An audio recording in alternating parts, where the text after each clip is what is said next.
Smile. Hi, everyone. We are back and we are in episode 2 of Cell Bowl season 2. Yay! Yay! The abnormals are running rampant in this season. And so I am here with my awesome, wonderful Aaron de Enzone Odegaard. That's right. I'm ready to have a blast. So he's my awesome co-host, and we're also joined by Ashley Reese this week. Aaron, can you tell us a little bit about our guest from the bench today? Yeah, so I'm going to tell a little bit about her, and then I'm going to let her kind of give a little bit about her background too. But Ashley and I work together at Baptist Health, and she actually works at MD Anderson as a laboratory supervisor for their laboratory at MD Anderson. And Ashley, if you're willing to, can you tell us a little bit about your background and kind of how you got to where you are? Yeah, I'm Ashley. I graduated in 2014 from Virginia Commonwealth University. I did the MLS program there. I had a really great experience there. I ended up in Florida after that. Started working at a freestanding ED. Felt like I needed to kind of strengthen what I had learned in school, because people will tell you if you don't use it, you start to lose it. And it's totally true. So I had an experience that made me want to go back to dive deep into hematology. So I joined Baptist Health, started working for them, PRN in hematology, and really tried to learn and strengthen my hematology skills there. And since then, it's been heme is my favorite. I do work as a generalist and have since then. So I was a bench tech for about 6 years before I became a supervisor, and I'm in my 8th year now. So yeah. Congratulations. That's really awesome. We do have a lot of viewers that like to learn a little bit more about how to be prepared for a leadership role. Do you have any pointers or suggestions of things that you learned of what made you better candidate for being a supervisor?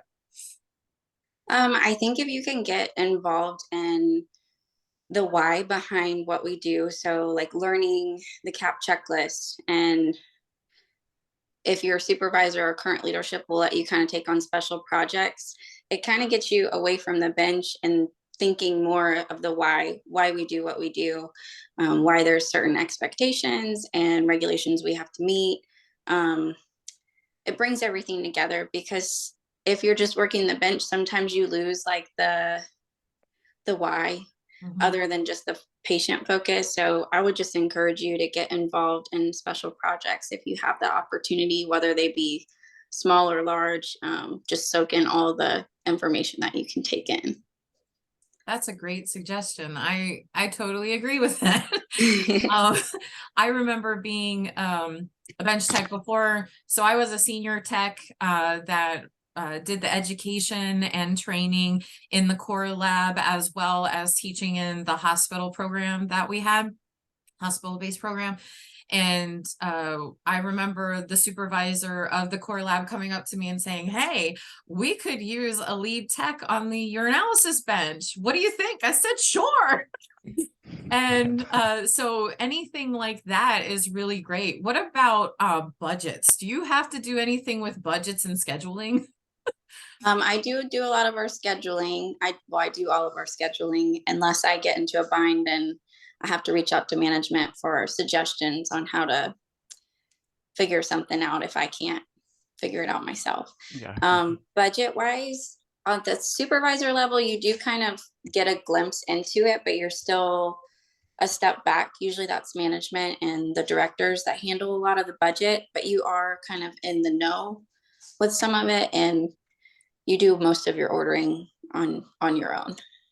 Oh, you don't have a tech that does any of the inventory for you? Oh yeah, definitely inventory, but actually placing the order and seeing those numbers, because laboratory supplies are expensive. Yes, they are. Oh my gosh. They are. Yeah. A micro alone, it's like, what? Yeah. Yeah, with all all those the plates. Oh my gosh. COVID too. Yeah. It's a little Oh, ridiculous. absolutely.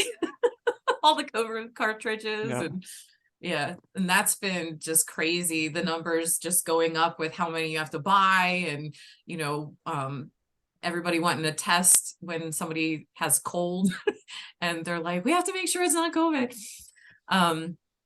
So do you have any suggestions? How do you do your scheduling? Do you use Excel? Should somebody know how to use Microsoft Office with a type of supervisor position? I mean, it definitely would give you an advantage, but a lot of it you're going to learn as you go. I don't think there's anything wrong with that. And if you work for a larger system, it's great too to have people who have strengths in certain areas, because you can reach out to them and say, hey, I'm not really comfortable or experienced in this. Do you mind helping me out? So if you've got a team, you can figure it out. You don't have to necessarily have that experience solid coming into it. So for anybody that doesn't know, we have a lot of students out there. If you feel you're terrible with computers, you better learn, because all of our analyzers have their internal computers that your touchscreen, ordering stuff on the analyzer. You need to use an LIS. And I've had students in the past say, I hate that you're using me, or I hate the computer part of this program, but at the same time, I love the computer part of this program, because you have to know these different types of technologies, because we're just getting more tech heavy than manual. Okay, so you need to, even if you don't count yourself as a computer person, any type of industry is going to use it. So make yourself a computer person and you're way more marketable. Aaron, what do you have to say about that? No, yeah, I do actually like the fact you brought up that, if you don't know something, don't be afraid to ask. That if you've got a great team around you, they'll help you out. So if you don't have to know everything, but it's finding that person that can kind of help you get the answer and be willing to learn. So I was going to ask, did you see yourself in a leadership role right off the bat, or is it something that you've kind of gone, yeah, I can do that? Or Initially, I didn't think leadership was for me, but you kind of grow into it. And then if you're day to day, you're just really putting your all in, other people around you are going to notice your potential too that you may not notice. And when other people pour into you and like kind of build you up, it kind of makes you think, oh yeah, I could do that. So around like my 5th or 6th year is when I was like, yeah, I think I'm ready for that. But no, I didn't initially think I was at all. A lot of us are introverted, so I'm like, nope, I just want to keep to myself, but I'm really glad I took the leap. What attracted you to a leadership position such as supervisor? I guess just being setting an example for other people. My manager right now, I really look up to her. And when she took over that area, I was really inspired because I really look up to her, and it made me feel like I kind of wanted to move in that same direction, and having her support and kind of, I guess like that mentor relationship with her was really inspiring to me and made me kind of feel like I could do it too. Very cool. Thank you for that. Yeah. So if you all don't already know, you have on-site people that would love to be your mentor at work to help you through the ins and the outs of daily life as a technologist or a technician. But there's also ASCP mentors that you can sign up to get. You can do that now, even as a student with your student membership. However, there are many different levels of position and profession available for mentorship. So even if you are not going to be a pathologist, you have the ability to find someone who is, so you can ask them questions about the position, and maybe that is something or a profession you would like to go in. So feel free to take a look at that on the website and sign up for a mentor today. So we're going to go ahead and get started with the presentation. And I clicked on the wrong thing, so hold on just a minute. You got this. Here we go. All right, so that's the selfie from last week because I thought that would be something nice to move into. All right, so look at all those beautiful faces from last week. You're gonna notice some repeats for this week, and obviously, hopefully, throughout the season. So one thing that just happened. What? Not only can you make a difference and have a beautiful polka dotted 32-ounce double wall, which works great, by the way, I've been using it all day. You can also support the Cell Bowl by getting our team jerseys. You want to be really cool. Come on. They're now available online. Check the QR code for more details. But if you are really into my co-host, you can support his part of the team.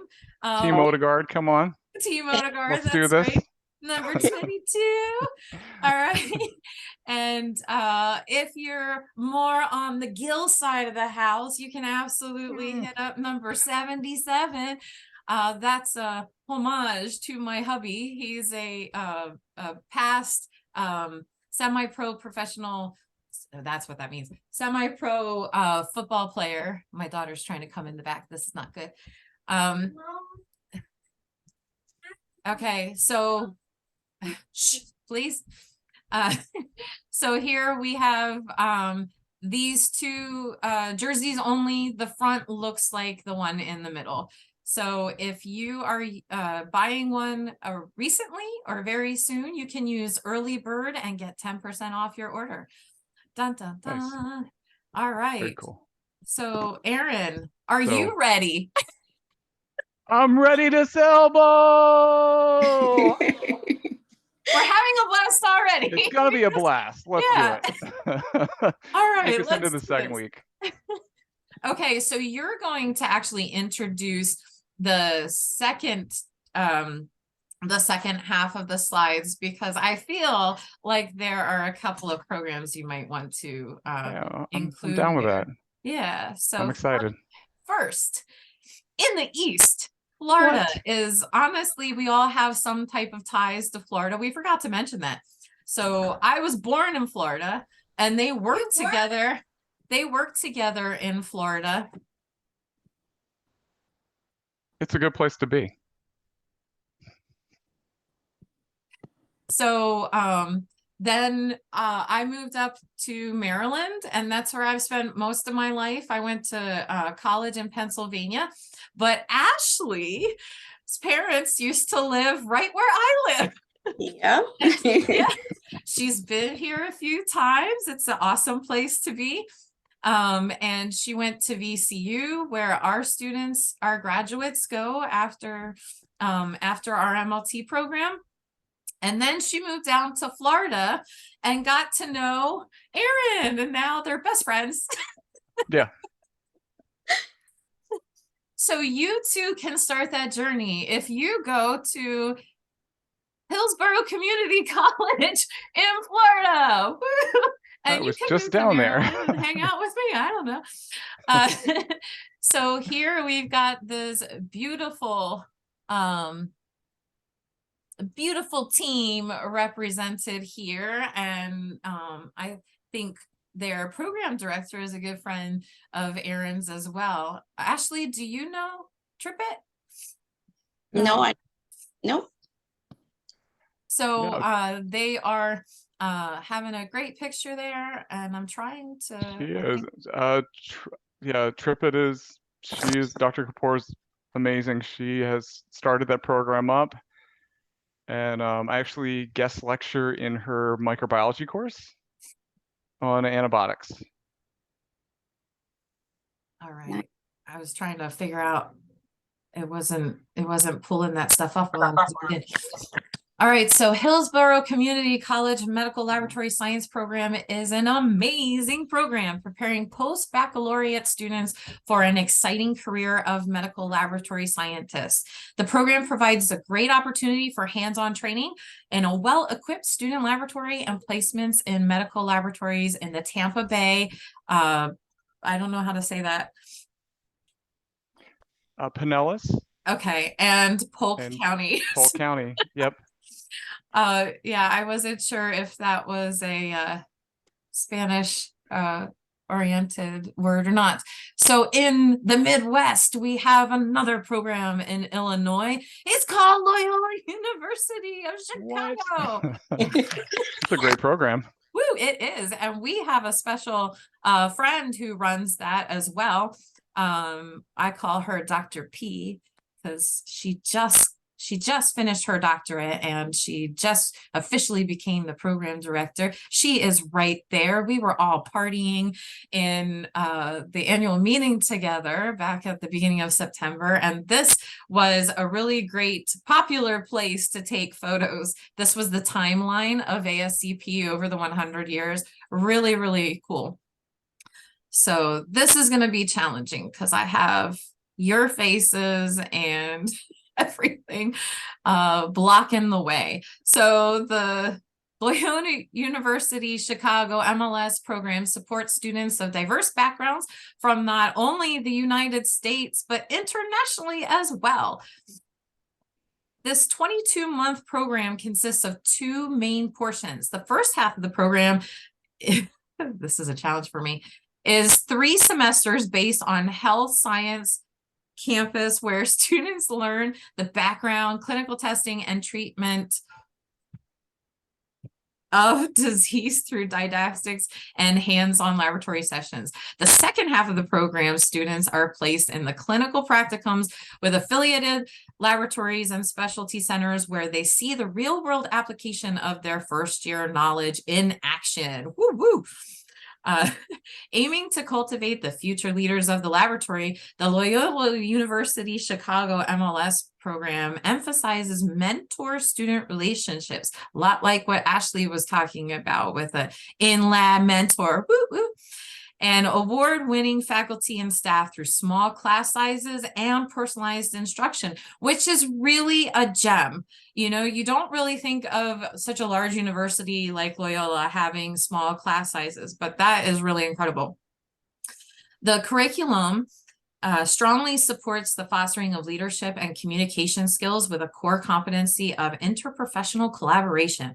Loyola's program reports as a 100 graduation rate, 100 post-graduation placement rate, and over 92% pass rate with the first year of the ASCP BOC exam since its inception in 2018. So this is not a very old program, but they are doing incredibly well. And they actually have a master's degree in MLS that you can continue on your education with. But yeah, they absolutely do. I'm so glad you brought that up. I had to take it out because, as you can see, it was very it took up a lot of room. They do a lot. It's an amazing program. It is. So it is very much. Okay, so there is the website for them, and the website for Hillsborough is right under their picture. We were running out of room, so this is what happens. All right, so now in the West, we're back to California. Oh my gosh. Oh yeah. So the University of California Irvine CLS training program is right there. So we've got some beautiful faces. They look so prestigious in those lab coats. So let me zoom in. It's all about the lab coat. It is. It's all about the lab coat. Show your swag. Look at that. They're so happy to be wearing them, especially this guy. He's very happy to be there, and he loves the training program. So if you have any questions about the training program, you can ask him. He looks very helpful. So yes. The clinical laboratory science program in the Department of Pathology and Laboratory Medicine at the University of California, Irvine has a rich history going back to 1958. Woo!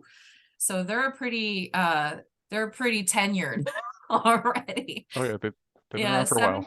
75% of the graduates of their program stay and advance through their career to become specialists, supervisors like Ashley, managers, division directors, and faculty within their own department.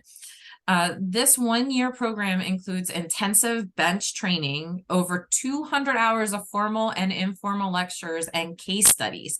The instructor-student ratio for lecture sessions is 1:6. So you're going to notice I've been seeing a lot of really small class sizes. Mine are small as well.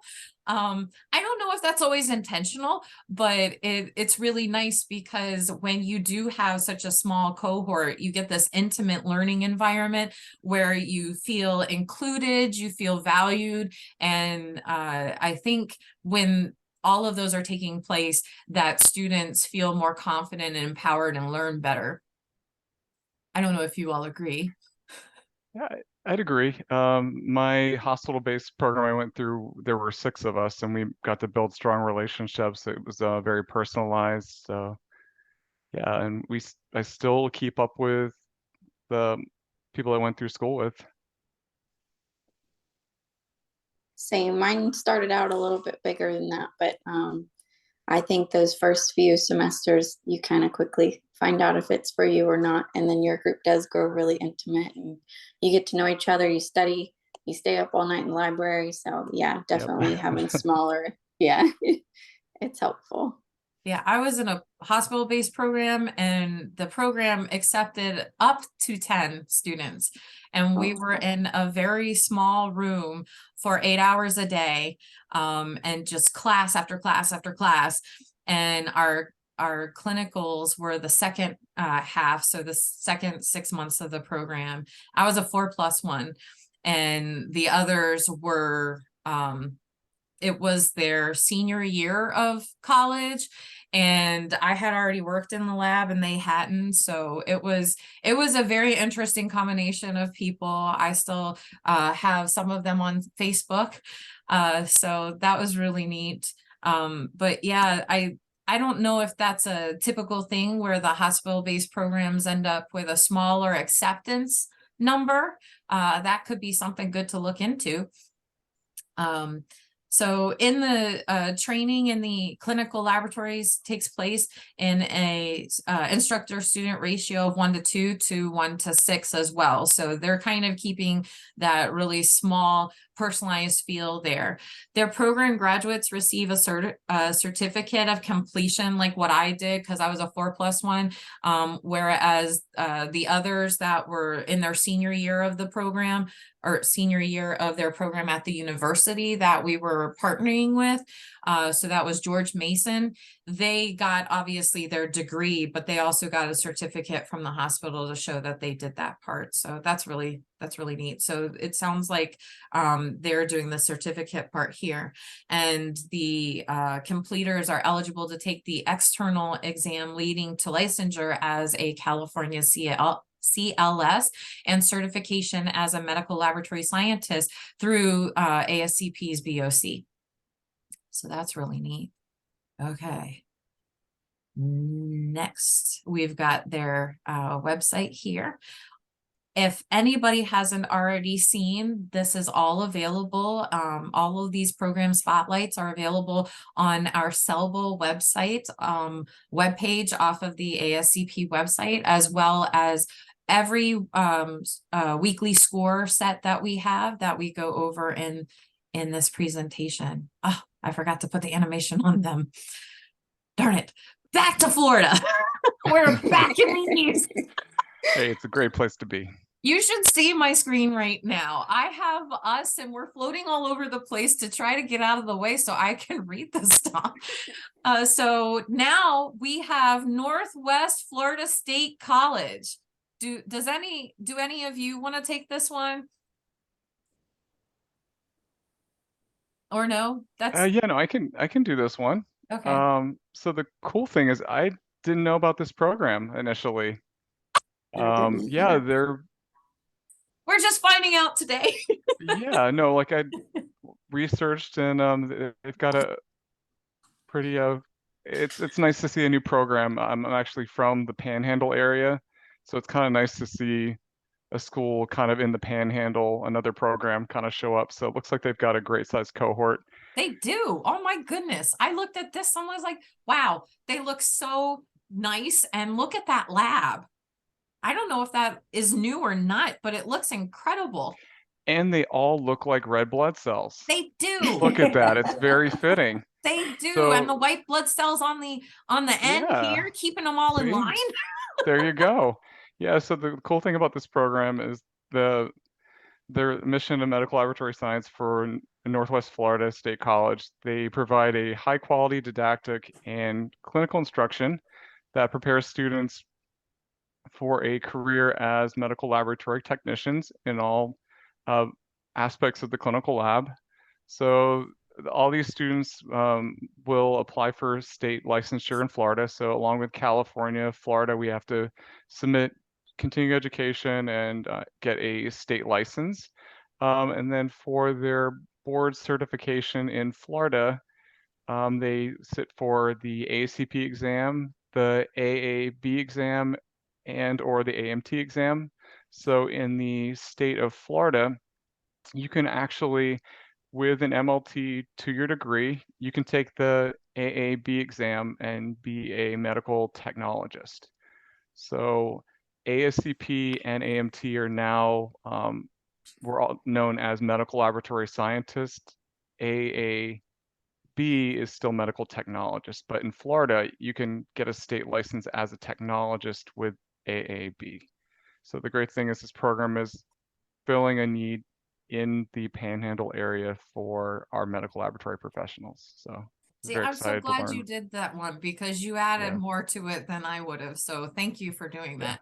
Got to represent our state. That's right. I feel like you you know, have more influence there. So here is our programs website there if you are interested. I mean, you're going to have so many Floridian programs to choose from if you are a native down there, because each one of these each one of these slides is going to have Florida, Florida, Florida, and then we have Georgia. So it's crazy. Florida is just steaming full of programs down there. And we're back to Illinois right out here. Okay, so this is Northern Illinois University. So up above what we saw before. I'm not ready for that. Hey, and they look like they're staying warm in their jackets. That's something we don't have to worry about in Florida. That's right. Maryland, you do though. We're already seeing all the beautiful foliage, so you know, that's fun. So the NIU Medical Laboratory Science degree program prepares students for for one of healthcare's most fascinating roles, which is scientifically evaluating and analyzing medical specimens. Woo! That's what I we agree do. with that. Yeah. Yeah. They offer 2 streams. They've got the traditional BS in medical laboratory sciences, and no, that's not BS. Oh. Yeah. As well as a fully online MLT to MLS degree program. So their traditional stream is a 2+2 curriculum, where in the first 2 years, students take general education courses required for a bachelor's degree, as well as prerequisites. And then once admitted into the MLS program, students take another 2 years of MLS courses and clinical practicum to earn their BS and MLS. And their students secure internships, sought after institutions such as Mayo Clinic in Minnesota. Graduates of their program have a 90% pass rate on the BOC and 90% employment rate. And that is why they are smiling so much in that picture, because they know they have a bright future. And that jobs are coming. Jobs are secure. It's important to have a job. Absolutely. Oh my goodness. And I don't know if you noticed, but we're headed over to Portland Community College. So where do you think that is? I would suggest that it's probably over Arizona? in Oregon. Ah. All right. So Let me zoom in for you there. So if you are over in Oregon and you're loving that West Coast, you can go to PCC in the Northwest only MLT program, and their students are known regionally as the most talented and the best MLTs around. So if you want that kind of swag to, tout around as you're, strutting through the lab, you should go there because they have a really great program. And there is their program's website, and wow, they're the Panthers. Whoa. All right. So where do you think we're going back to? Are we going to Florida? I think so. Yeah, we are back in Florida. I'm so glad you all came on here because you are bringing the Florida with you. We are representing. Oh, Yeah. Look at that. And I think you're the one who should be talking about this, one of you. Hey. The Heme Dream Team. Yay. Dream Team. Okay. Okay. Yeah. So I am very proud of this group of students. These are our 3 students that are part of our MLT program for Florida State College of Jacksonville. So it is one of our few and only programs that we have in Jacksonville currently. This MLT program has been around for decades. As MLS programs have reopened and closed, this has been a staple of our community. So the students here can go right out of high school into our state college and get 2 years of training. And they spend a good 6 months afterwards in their clinical rotations. So these are our latest and greatest on our Heme Dream Team. And this school has been bringing medical laboratory technicians to the Jacksonville area for a long time. So it's a great program. And they look like a powerhouse team too. I mean, they look confident. They're ready to go. They're diffing. They're making a difference. Oh. I'm better dropping believe the it. dad jokes today. Where's all your material? I'm warming up. Yeah. I'm on target today. Oh, that's a good one for today. All right, Yep. I like it. I'm very holly jolly today. You're holly jolly. Wait for Christmas. Oh, it's not Christmas That's yet. coming up. It is, but I'm very proud of these 3 students. They're amazing, and you got to watch out. Our team is we're shifting left and shifting right. And they're on the rise. Yeah. Yeah. All right. So your website is right there.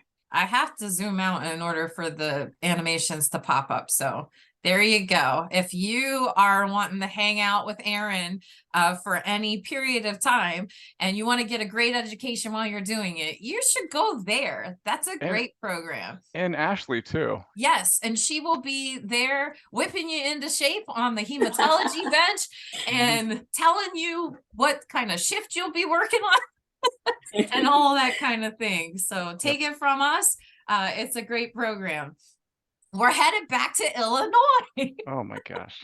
So many. In the Midwest. You better rush to Rush University.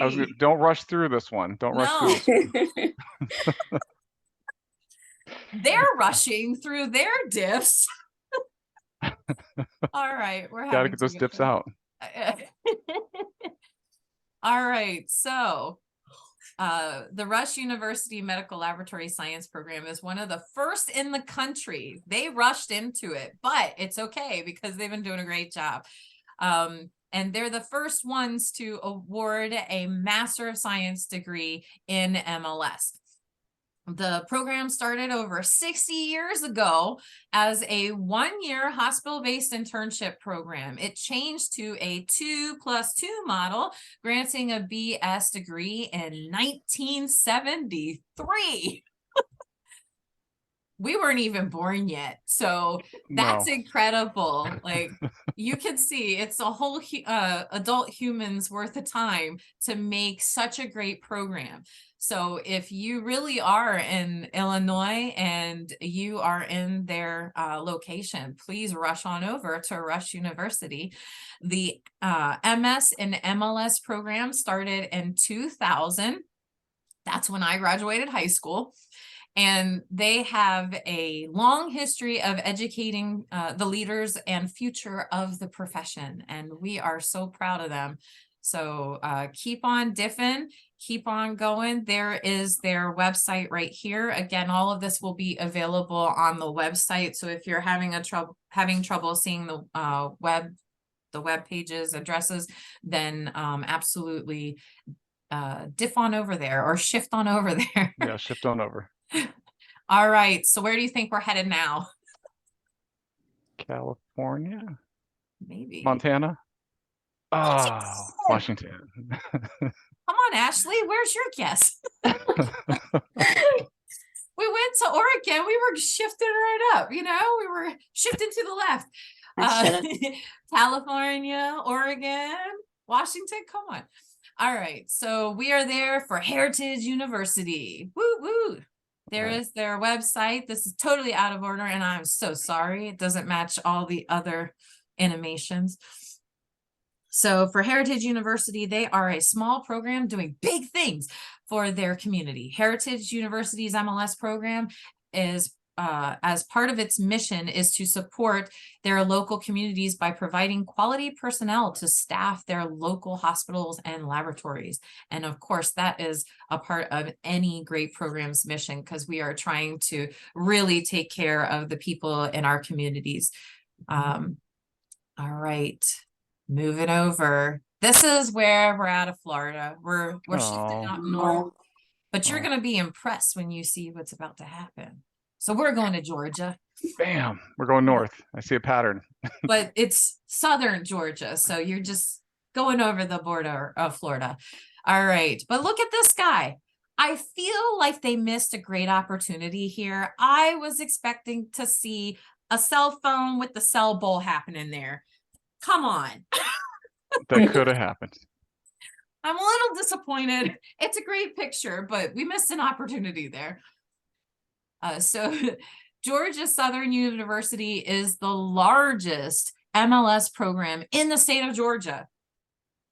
They value inclusivity and diversity and provide a scholarship, yes, free money, for students who come from an economically and socially disadvantaged background. 100% of their graduates find jobs, many even before graduating. That is very typical now because it really is an employees market. So, our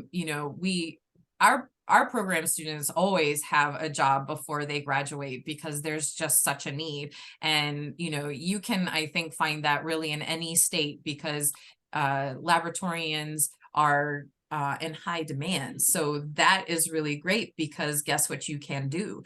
You can use that to your advantage and get the kind of shift and work package that you would like. Mm-hmm. Ashley, do you have any advice on that? How to best promote yourself when you're being signed on as a new employee, as a new graduate?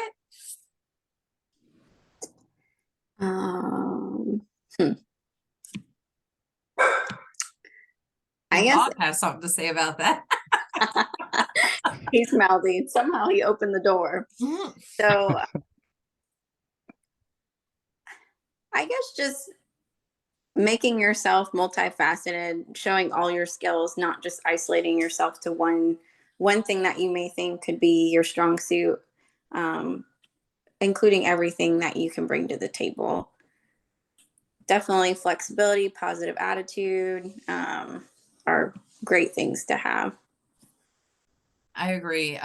Being willing to learn is huge. You could be not the most seasoned person in the profession, but if you show a willingness to learn, we will choose you so quickly over somebody who's got many years of experience and just wants to come and, as they say, push a button and go home. Because we are not about pushing buttons and going home. We are there to make sure that we're giving quality care. And that includes, using a lot of stuff you learned in school and relating the laboratory results with the pathophysiology of what could be happening with the patient. So if you can't critically think, then you know, that's not good. So if you're, you know, checking out after a few years, then maybe you shouldn't be in the lab anymore, you know? Yep. And real quick, this program too has a pretty far reach. We actually have employees and leaders in our community from the Georgia Southern program. So some of their students actually do have clinical affiliates in Florida and have worked their way down here into leadership roles in the Florida area. So this program is pretty far reaching.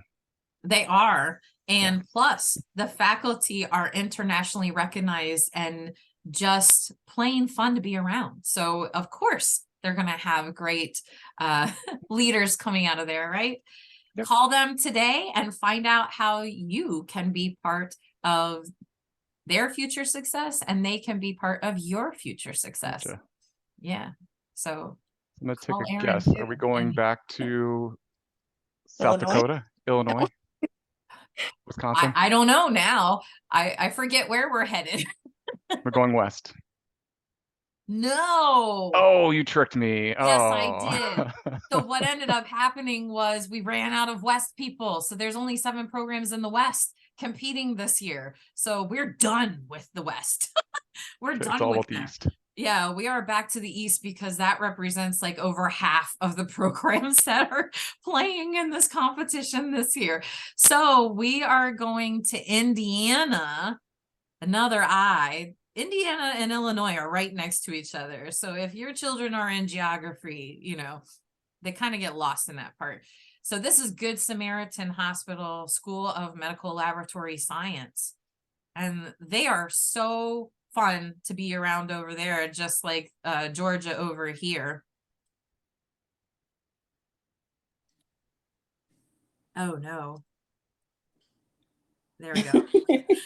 The animation finished. That was a little bit scary. Okay, Aaron, go ahead.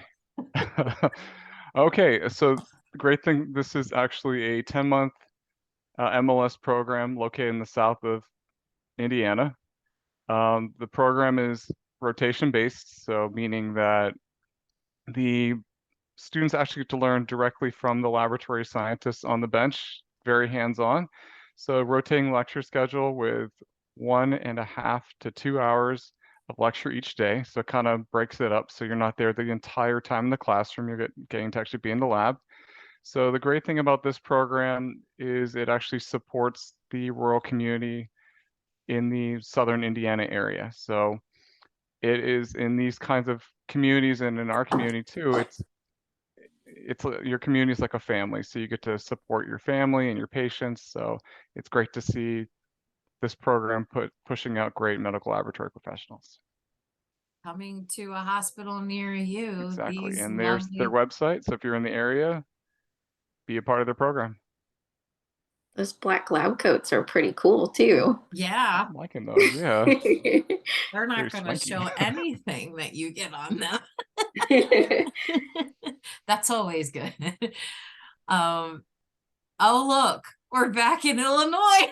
Okay. You want to take this one too? Yeah, you can. Okay, so University of Illinois Springfield has a medical laboratory science program. So their mission at the University of Illinois is to offer a premier educational experience.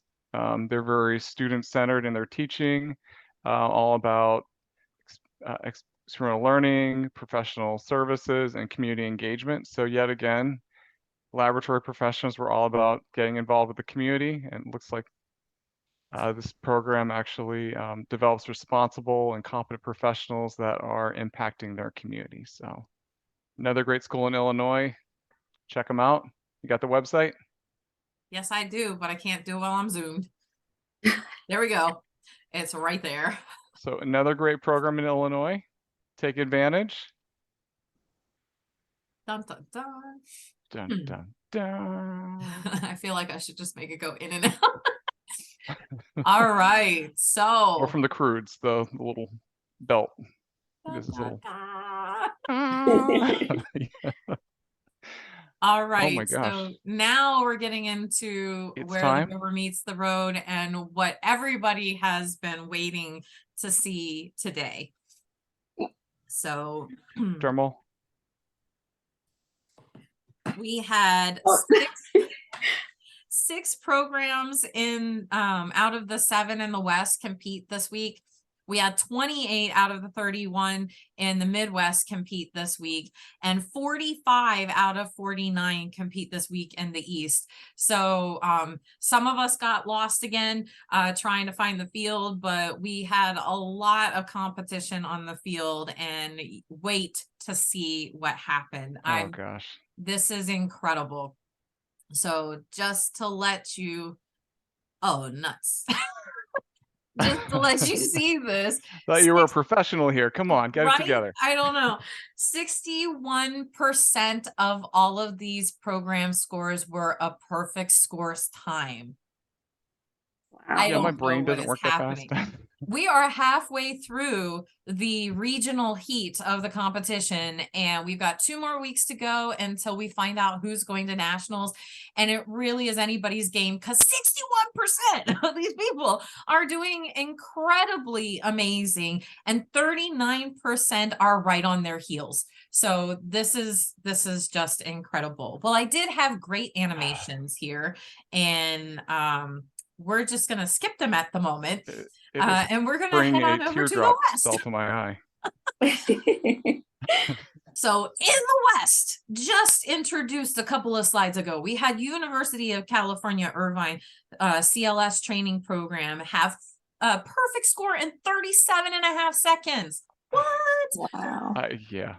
And right behind them was Cal State LA, which is their sister school. And I got them, no, that wasn't the ones I got mixed up last week. So I have to transpose these over from another spreadsheet, and I got number 1 and number 4's status mixed up last week. So just as a FYI and a sorry, we fixed it in the stats that you can find on the CellAVision website. But so look at those scores though. Yeah, trailing behind them was Eisenhower Medical Center by 20 seconds. So, or less than 20 seconds. So this was incredible. And then California State University, Dominguez Hills came in just under a minute. And then we had a 29 from Heritage University. University of Alaska was coming right underneath that perfect score. Yep. And we didn't see anything from Portland this week. So you guys need to come on out and hit the field hard, because we are ready for you. Who wants to take the Midwest? Ashley, do you want to go through the Midwest? Yeah, are we doing the whole list, or are we doing? You can do what you feel is right. Okay, can we do top 5? Sure. Is that okay? So in the Midwest, we had and number 1 spot, Southeast Community College with 25 Nebraska 25 seconds, 25.45 seconds. Insane. I don't know how that's humanly possible. I need to see the video. And then right behind, like a second later, Montana State University in Montana. Whoa. With 26.87 seconds. I don't know how they're doing this. Northern Illinois University right behind them at 31.99 seconds. And you would think that would be the fastest time, because that's still very of the entire season. Yes. Yeah. And I mean, really, the majority of this entire list is under a minute. Yes. Close to a minute. It's insane. Then we've got Houston Methodist Hospital Medical Laboratory Science Program in Texas at 33.42 seconds. And in 5th, Northeast Wisconsin Technical College in Wisconsin at 35.85 seconds. And then several just neck and neck right there, right after them. Okay, Yeah. so we've got Loyola trailing behind them with 38, and they're only missing like 20 seconds there. Even, So it's ridiculous. And then Yeah. Alfonso's team from UT Health San Antonio is coming in right after them, just under 40 seconds. Rush was rushing it for 40 seconds. And Oh. University of Louisiana Monroe was on their heels 4 seconds later. These people are fastly running down the field trying to get these touchdowns. University of Arkansas of Medical Sciences, known as Mhm. UAMES, UAMES, was yep. 13th. Woot woot. Woo, woo. And they Go had, UAMES. yeah, they had just Little under biased. 48 seconds. It was 47.99. Then we have Lake Superior. We introduced them last week. They were awesome, and they came in from Minnesota just to play around on Cell Bowl with us. And then Mercy Hospital's MLS program in Oklahoma was just trailing them by 4 seconds. This is insane. Madison, who is usually a super sharer on social media, their program director is usually a super sharer. I haven't heard a peep from her so far. So Leah, you need to get out on there and start promoting this because you all are doing awesome.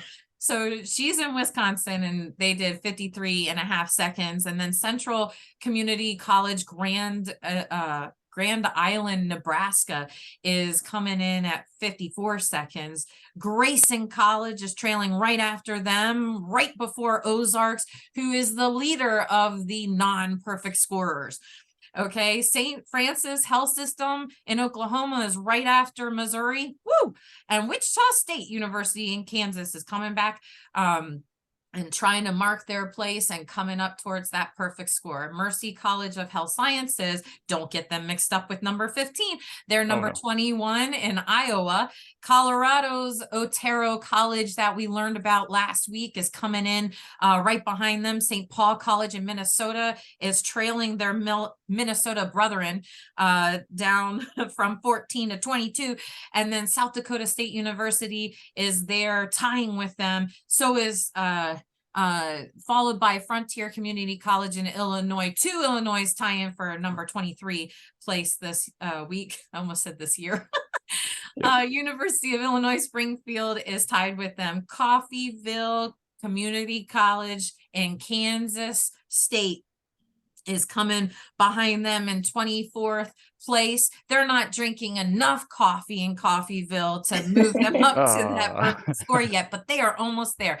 Then we got Louisiana State University Alexandria coming in and Central Texas College and Casper College. They're all tailgating out in the parking lot of the stadium. They need to come in and play. So we missed them this week, but they are definitely going to make it known when they hit the field next week. Yeah. So Tiffany, from looking at all these scores, it's still anybody's diff at this point. It really, really is. Neck and neck. We're reloing on top of each other. You got some Rulo everywhere. Crazy. Yeah. Stacking up. Agglutination on top of the field ball. It's crazy. Okay. Yeah. So burr cells. Yeah. We're going to come out with those burr cells, schistocytes everywhere, people taking a bite out of crime out of everybody. All right. So don't get sickling on me. Don't keep getting sickling.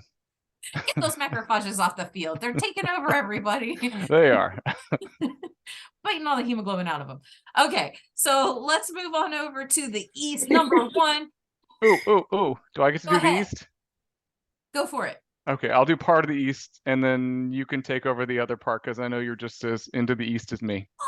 Yeah. We're amazing. Okay, so rounding up at the East, at the top of the field is the University of Cincinnati with a score of 26.67. Yeah. Woo. Physically impossible, but somehow it's happening. It is. Our Super Cell Bowl champions from last year are not out of this at all. Southern Western Virginia in number 2. Yep, exactly. Community and Technical College from West Virginia, they're at 26.79. And look at that, bringing it back to Florida. Dr. Kapoor and her group at Hillsborough Community College, jumping up 1.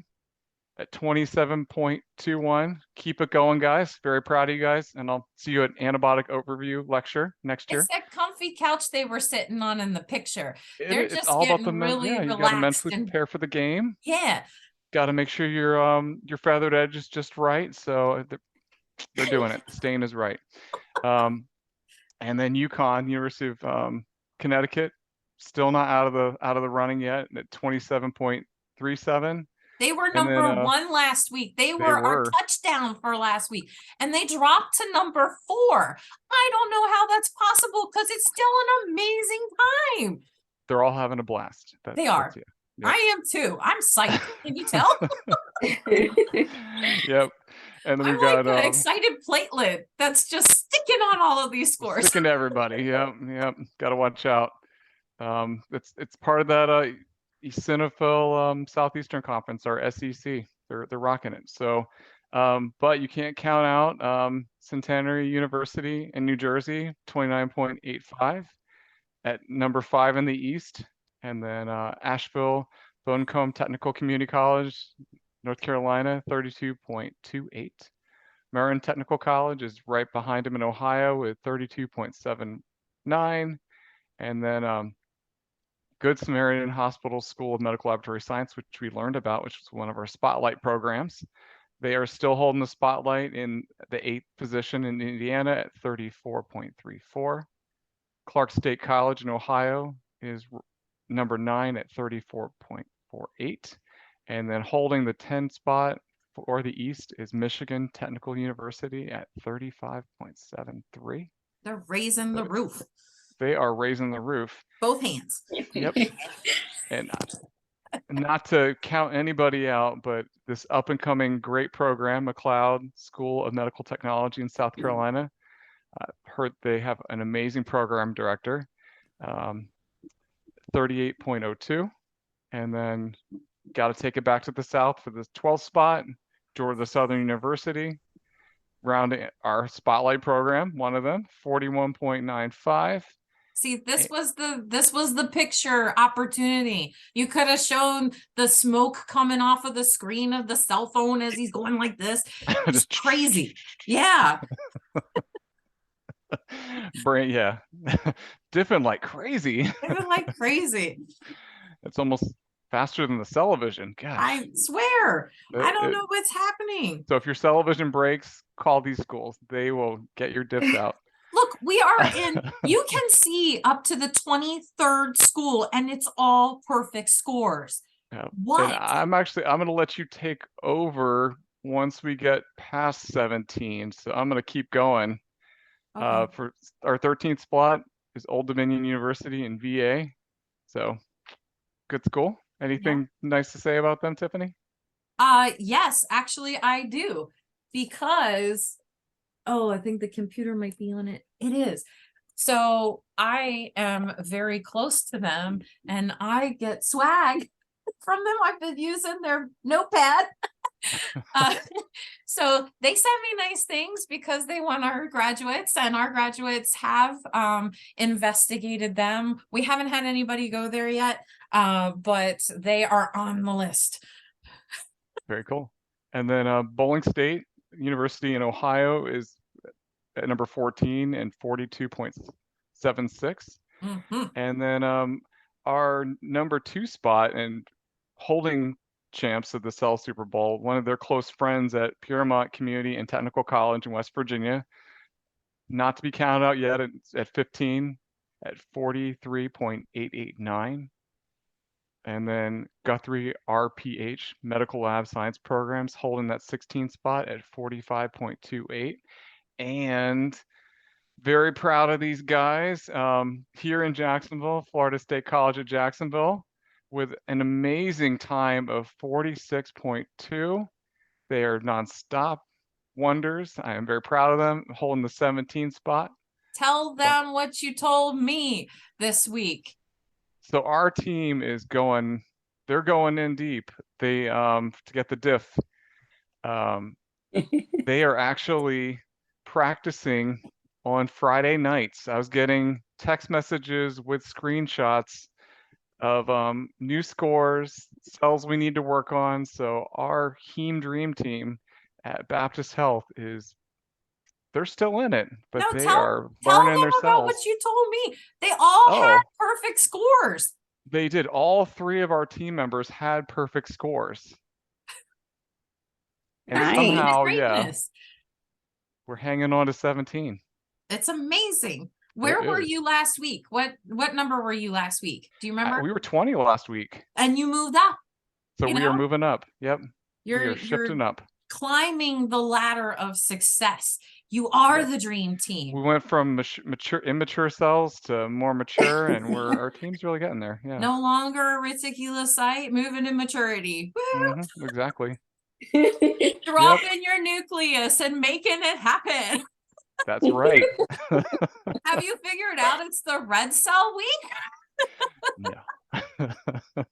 Okay, so I want to jump back to Bowling Green State University. So I called out their program director on Twitter this past week because she is usually a stellar sharer as well, just like Leah over here at Madison.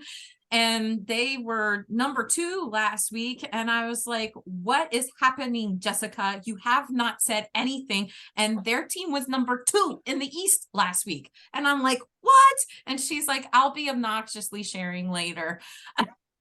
But she did. She ended up sharing their awesome score. And so watch out for them because, you know, they're seeing all the cheering. They're going to just jump right back up to the top again. So where did we end? We ended at 18. Ferris State University in Michigan is following behind with 46 seconds. And then we've got Mercer in New Jersey, who is kicking the College of Southern Maryland's tail, by the way. Thanks, Lisa. So Lisa's team has been getting perfect scores and they're doing amazing. And I'm so proud of them. Just, you know, it's messed up that they're beating us so much because we were, like I said, we were neck and neck last year. We were fighting over the playoffs. The playoff spot. Neither one of us made it, but we were like standing on top of each other trying to get there. All right. So then Wright State University is right behind them very barely by 0.6 seconds. This is insane. Then we have AHN St. Vincent School of MLS in Pennsylvania coming right behind them. Cleveland Clinic School of Medical Laboratory Science in Ohio is still rounding out the pack of all of our Ohioans in the top of all this group here. Go Ohio. Geez, 9 teams and they're dominating. Ohio State. George Washington University is representing for Maryland. I know it's DC, but you are surrounded by our state. So we're going to claim you. And you all are just under a perfect or under 60 seconds, right? You're in 53 seconds. Indiana University South Bend is in for 54. University of Vermont was talked about last week, I thought. Either that or they're coming up. Yes, they were talked about last week. Okay, UVM. They did 55 seconds, and then they're followed by Akron, again, Ohio, Cooperative Medical Laboratory Science Program. And then we get into the non-perfect scorers that you cannot turn your back on because they will steal the ball and they will score. So we've got Central Piedmont Community College in North Carolina. We've got New Hampshire's River Valley Community College that we talked about last week. And they're tied with Columbia State Community College in Tennessee. They're several states away, but they are locking in a fight of who's going to make it to the 27th. Then you've got in 29th, the wonderful College of Southern Maryland. They have a great program director. They have an awesome program director. I love her. She's like amazing. The best. I feel like I know her so well. You've known her all your life. Yeah, she's such an energetic person in Cellable. You can't get away from her. She's always making a difference. We had our MVP was sick.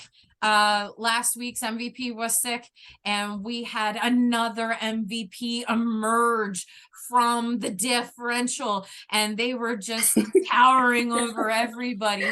And it's been crazy because so we run an internal program one as well, and we have a trophy that we pass around to all of the Cell Bowl superstars for the week, and they get to keep it at their bench and rub it in the faces of all the other friends that they have. Wow.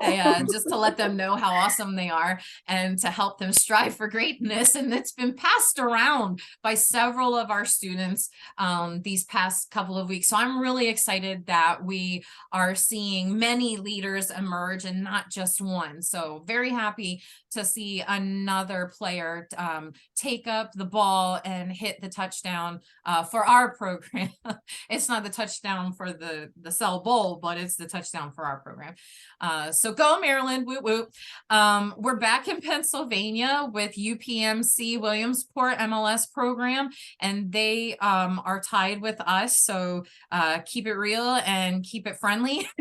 We'll see who gets up to the 28th spot next week, maybe. We got Bristol Community College in Massachusetts right behind us, and they are tied with Wayne State University and VCU. Ashley, VCU.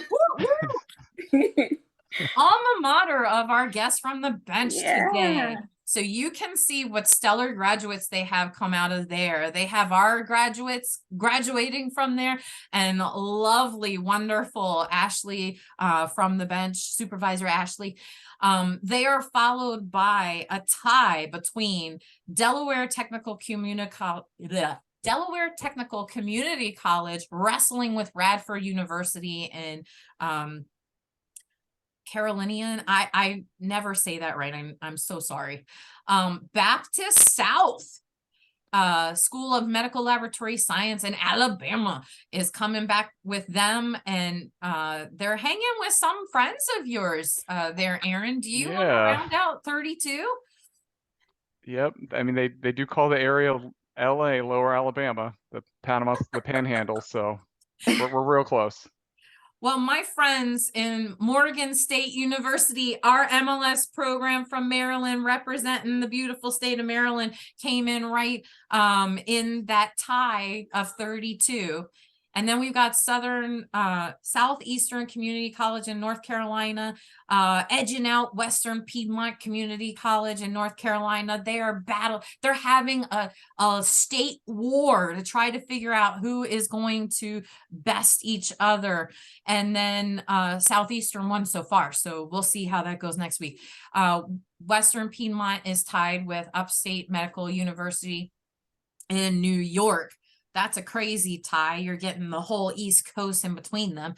And then you got Mercy Integrated CLS program in Ohio coming in right behind them, followed by Penn State University. Woo woo. And then we've got Raritan Valley Community College in New Jersey. Again, Lisa's other better half over here. They didn't make it to the field. So Lisa, you need to stop by Raritan and pick them up and take them to the field with you this week. And you need to bring along Hocking College, Sinclair College, and Rhode Island Hospital and Our Lady Fatima Hospital in Rhode Island. So that's a long drive, but you all can make it. And then Tri-County Technical College in South Carolina should be picked up too. They'll fly in for you. All right, so don't forget to play next week. Okay, you can start now. You can start putting in your scores now, and it's okay. It's only the weekend, you know, but we can make it happen. So here's all my beautiful animations now because I'm zoomed out. Boom, boom, boom. Look at that. And let's figure out who our touchdown was. Did anybody pick up on that? Because it was crazy. It moved from the east somewhere else. Where did it go? Well, we'll figure out in just a second. I'm just showing you how these all relate. So the top of the West went in between the 6th and the 7th spot of the Midwest. This is how close our regions are together. And then the top of the East Coast went over into in between 1 and 2 of the Midwest. Wow. we are just rouleauing on top of each other. We are. Totally mixing it up between the different regions. So if you were looking at this nationally, we are like sandwiching in between each other with how wonderful our scores are just to make out the top 10. It's insane. But who came up to the top? Southeast Community College in Nebraska. Woo! Ashley got to say our touchdown for the week. Bam. Boom. Touchdown with 25.45 seconds. We are so proud of you all. Keep it up. Put a hurting on everybody. Let's see the Midwest take home the trophy this year. The East had it last year. Snatch it from them. Get it from them. Keep going. All right. So we got craziness happening this week. If we look at all of these compared to one another, I've got the standings for each of the regions posted here. So if you're trying to figure out where do you stand in regionals right now, this is where you stand. So in the West, leading the pack in the averages so far. So these are average scores. So rounding out the middle of the regionals, we've got Cal State LA in first place in the West. In second place, we've got University of California Irvine CLS training program. They're number 1 this week, pushed them up to number 2. Eisenhower's following them in number 3. California State University Dominguez Hills is number 4, and Heritage is following behind in number 5. Alaska is rounding us out in 6th place, and Portland needs to come to the field. All right. So in the Midwest, we've got the top 2 that would make it to the playoffs so far as it stands are Southeast Community College in Nebraska and Montana State. So we've got University of California State LA and University of California Irvine CLS training program are the top 2 in the West. I'm just going to scroll so it's on the video. All right, and now we're back to the East. The top 2 that would make it to the playoffs if we ended regionals right now would be University of Connecticut and University of Cincinnati. Wow, an Ohioan made it, and so what's a Connecticut person called? Yeah. I don't know. But like you got to keep in mind, we're early in cell bowl differentiation. We're halfway through, Aaron. We've only got 2 more weeks. There's still time. There's still time to differentiate. Don't count yourself out, but get going because you're halfway through. This is where your kids start saying, "Are we there yet?" Okay. All right. So looking nationally, that's exactly what we have. We're halfway through, and this is who we've got top 2s. All right. Okay. So Aaron, where's your team? Mine's in 27th. Where's yours? Oh, let me see. Oh, okay. I gotta keep looking up. Oh, look at that. 21. The Heme Dream Team is rocking almost the top 20, but we're in the top 25. Yeah. To the East. Yeah. I'm the top 30 because 30 is an awesome number. And 27 is even better. Yeah. All right. So let's see that beautiful footage here. Okay. Now let's talk about our international event that we've got going on here. We had, boom, 28 responses, and they were from the US only. Worldly people out there, other MLS and MLT program students from across the world, put your scores in. We know you're playing. Get your scores in and you could win this amazing lab swag. Okay, you got to make a difference. All right, so we've got the backpack, the Are You Ready to Cell Bowl backpack given away to Galena in Illinois. It's Oh, the Illinois week. I thought I was going to get that one. Sorry. No, okay. And she chose a gray one, so it's not going to be green like that. Okay, it's my favorite color. You can Okay. pick your color. Woo. And then Deanna from California is receiving an amazing CellAVision Rubik's Cube. That is really cool. Yes, you can practice your diff. I showed you all the sides there. It's got a different picture of a different kind of cell on each one of the planes, but you don't get all 6 of them, Deanna. So just remember, you only get one. So Galena, your backpack's already ordered and coming in the mail. Deanna, I need to mail your Rubik's Cube out. It's right here. And then Jesse in Nebraska, you are getting this wonderful CellAVision Lunchbox. There you go. I just wanted to show how big it is. So it's a Oh, pretty it's good nice. size. You take that to work? Yeah, it's lined. And that's what it looks like. They're real, they're here, they're at my house. And so every single one of these, that's my tablecloth that I'm sitting at right now. All of these have been touched by Medical Lab Lady Gill. So I hope you get all the good juju on there and do great on your BOC, at least in the hematology section. No, I didn't put any answers in there.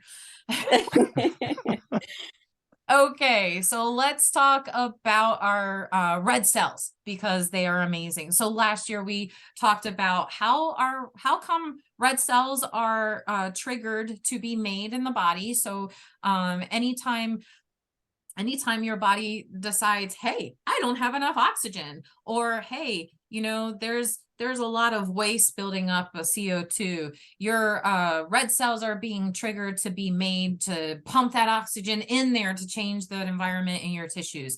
So erythropoietin is amped up. It's a positive feedback mechanism, and your bone marrow starts the production. So that's the key. The bone marrow is the one who is going to be doing the erythropoiesis in normal situations here. And we talked about the automated CBC, which you would be looking for to analyze the red cell components, including the H&H. And then how do you correlate that with your peripheral blood smear? We looked at that last time as well. And this time, even though we alluded to it last year, we're going to get into anemias. Okay, so anemias literally means a lack of blood. So A is lack of. Emia means blood, and everybody knows that the blood is red. Why is that? Because of the red blood cells. Woo! And yeah, so all their natural hemoglobin is making them red. They're blushing the entire time. They're going all over the place. And if you have a lack of them, that is considered anemia. And anemia can be caused by several different situations. All of them honestly have some type of hemolytic component. So it's a little bit of a misnomer when we say hemolytic anemia versus not, because all of them kind of have a hemolytic type of situation happening at some point. So you can either have an inherited problem or a situation where you're not getting enough nutrition to provide the stuff needed to make your red cells. You could have some type of other organ disease affecting your red cell production. And you can also have, like I said, that hemolytic anemia where there's an increased destruction. So here you see how that could be. Okay, so let's take a look at where we're going this week. So here's your normal status from immature to mature all the way down. Okay. And remember, because this is a key component of what we're talking about, that the nucleus is ejected, remember, before it leaves the bone marrow. If you see a nucleated red in the peripheral blood smear, something's happening there, right? There is an increased need for RBCs, so it's just pushing them out as fast as possible. Same with your reticulocytes down here. All right, so let's take a look. This is a beautiful poster. Thank you, thank you. Beautiful. Thank you. And so we've got it categorized by the different types of anemia. So we have microcytic hypochromic, so small cell, little color. Then we have macrocytic, macrocytic normochromic, big cell, normal color. Normocytic normochromic, just normal all around, right? And that's what we're going to break it into. So once we see that there is some type of issue with the red cell components in the CBC, the automated CBC, and the automated diff, we can, not diff, sorry. That's just white blood cells. Don't listen to me. I'm not saying the right thing. I'm so excited to be diffing.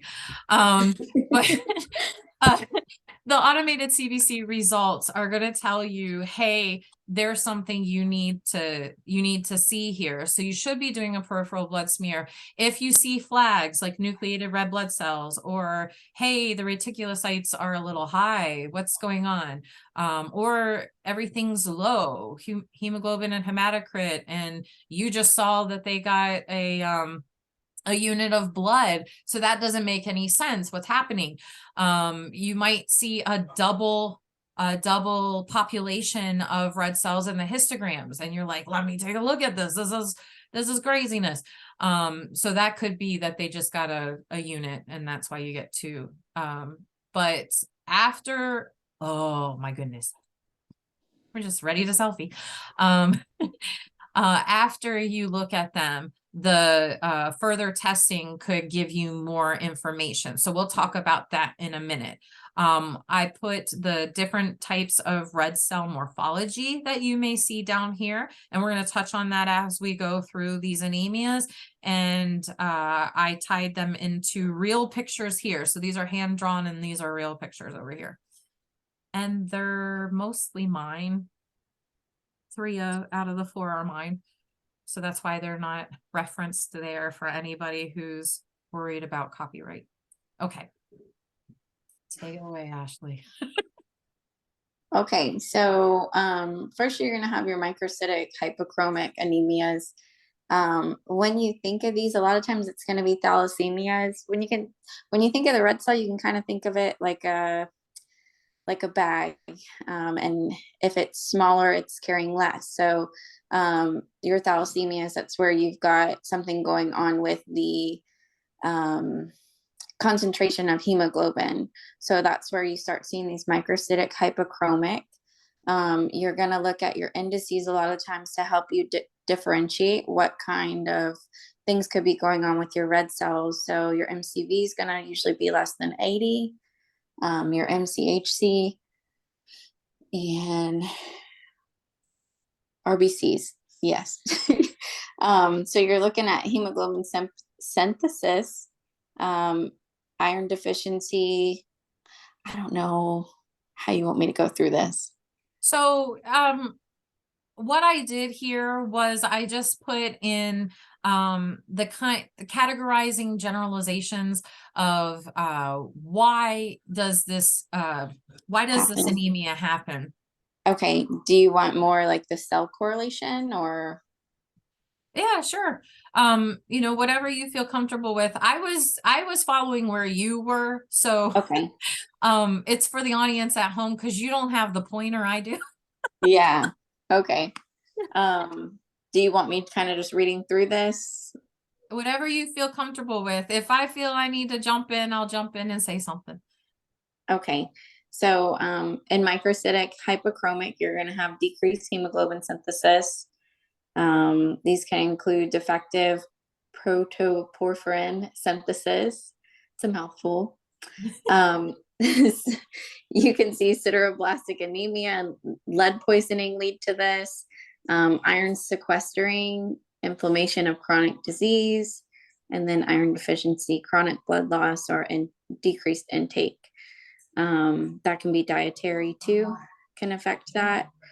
RBC morphology, you're going to see basophilic stippling, Pappenheimer bodies, and microcytes, elliptocytes, and ovalocytes. Anisocytosis, you're looking at that size. It's going to decrease, so your MCV is going to be less than 80. Decrease or defective globulin chain synthesis, that's a lot of our thalassemia. You're going to see those be microcytic, hypochromic presentation on your smear. Hemoglobin E, disease and trait, it's not as common. Morphology is going to look basophilic, stippling, Howell-Jolly bodies, Pappenheimer bodies. Now, say the patient has a splenectomy, you're not going to see, or you are going to see these. If your spleen is operating functionally, then you may not see some of these differences. But that tells you they've either had it removed or it's not functioning properly if you're seeing these inclusions in your RBCs. You're also going to see microcytes, anisocytosis, elliptocytes, ovalocytes, target cells, and teardrop cells. Any of these abnormal RBC morphologies are going to be clinically significant. You do want to include, especially if you're seeing teardrop cells or schistocytes, you definitely want to make sure that, well, schistocytes isn't listed on there, but those are clinically significant. You definitely want to make sure that you're pointing those out. And be really careful with your anisocytosis and your Burr cells. If you're calling one over the other, you could be signaling the doctor into something completely different. Your Burr cells are going to have those evenly distributed projections, where your acanthocytes are going to be kind of irregular throughout. I always remembered your Burr cell is indicating something going on with your renal function a lot of times, and B, like the B for Burr, you can think bladder. Okay. Huh? More. Like Burr. And then we have our microcytic normochromic anemias. This is where you're going to start seeing those larger RBCs in your peripheral smear. Your MCV is going to increase and usually be above 100. MCHC is be 32 to 36. And RBC greater than 8 micrometers in size. Megaloblastic anemias, impaired synthesis of DNA. So you've got vitamin B12 or folate deficiency. When you have those deficiencies, your cells are just going to keep growing and growing. That's where you're going to see that increase in the size. Myelodysplasia, abnormalities of some cells that may lead to cancer. Erythroleukemia, and some drugs can cause this too. And you also see macrocytes associated with chronic alcohol use too. RBC morphologies, you're going to see basophilic stippling again, Pappenheimer bodies, Howell-Jolly bodies, Cabot rings, asynchrony of the nuclear and cytoplasm, anisocytosis, macroovalocytes, hypersegmented neutrophils, and teardrop cells. In your bone marrow, you're going to have megaloblast, your large erythroid precursors with non-condensed chromatin.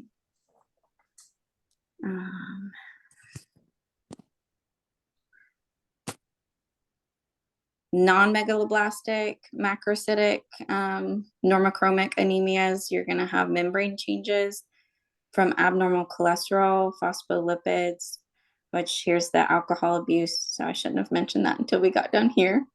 And the target cells. We were talking about targets earlier. Oh, yeah, that's like one of the easiest cells to recognize on the peripheral smear, where it's gonna look like a bullseye. Oh, I got some right here too, real ones. Do you? Yeah, you do. Nice. Those are always pretty to see. Acanthocytes or spur cells, Stomatocytes, that's a less common one that you're going to see, but you could see them in this case too. They look like this. Yeah, they call them mouth cells, right? Yeah, we were It's got a always little like, mouth in there. oh, it looks like they're, when they're drinking from the liver disease and stuff. It Yeah, looks okay. like they're drinking.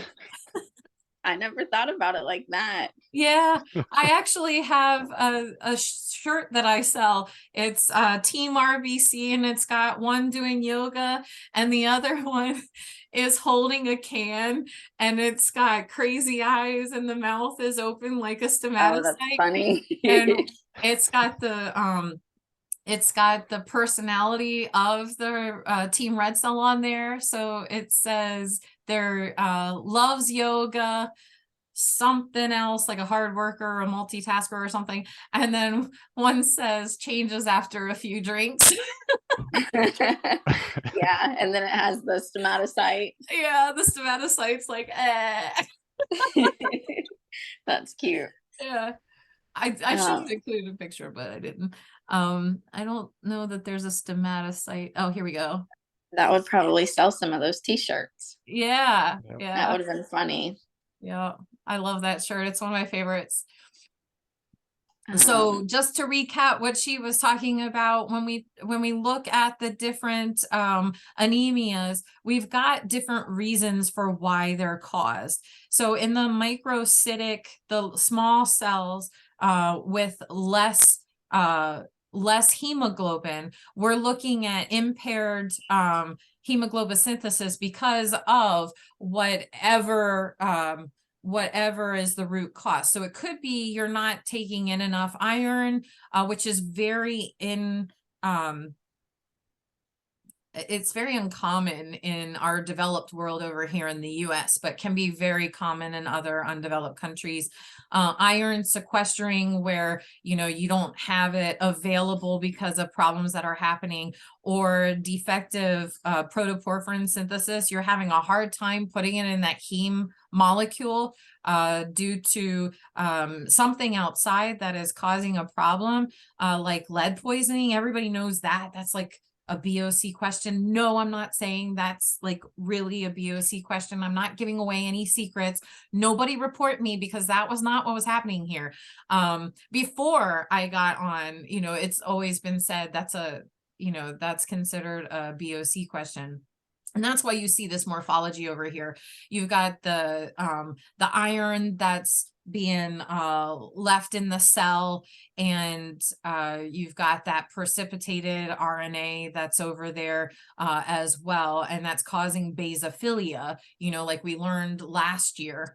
And then with your defective or lowered amount of hemoglobin, globulin chains being made, that's when you get this craziness where you see weird cells that look like your target cells. You see target cells in a lot of different things because of it's a membrane problem, but it's a distribution of hemoglobin as well. So you've got all these different things that could happen just because of how the globulin chain is made. So that can be something that's inherited, right? And your genetic materials causing that issue.